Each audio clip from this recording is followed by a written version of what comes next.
বাজেয়াপ্ত হওয়া নিষিদ্ধ আতশবাজি নিষ্ক্রিয় করল CID bomb squad. Durga Puja, Kali Puja এবং বিভিন্ন সময়ে নিউ টাউনশিপ থানা এলাকা থেকে বহু নিষিদ্ধ আতশবাজি ও চকোলেট বোম বাজেয়াপ্ত করা হয়েছিল। বুধবার দুপুরে দুর্গাপুরের নিউ টাউনশিপ থানার জেমুয়া সংলগ্ন কুনুর নদীর পাড়ে সেগুলি নিষ্ক্রিয় করা হয়। পুলিশ সূত্রের খবর, এদিন 24 কেজি নিষিদ্ধ আতশবাজি ও চকোলেট বোম নিষ্ক্রিয় করা হলো। এর আগেও বাজেয়াপ্ত হওয়া অনেক আতশবাজি নিষ্ক্রিয় করা হয়েছিল। দমকল বাহিনীকে সঙ্গে নিয়ে এই কাজ চলে।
বিদ্যা, ব্যবসা, চাকরি, জটক বিচার, বিবাহ, পারিবারিক অশান্তি, সন্তান লাভ, বাস্তু সমস্যা, আরো যে কোনো সমস্যার সমাধানের একমাত্র সেরা ঠিকানা জ্যোতিষী প্রসাদ রায়।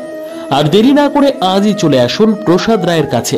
আমাদের ঠিকানা RC80 Bengal Ambuja city centre, Durgapur 16, near Jorhat rotary.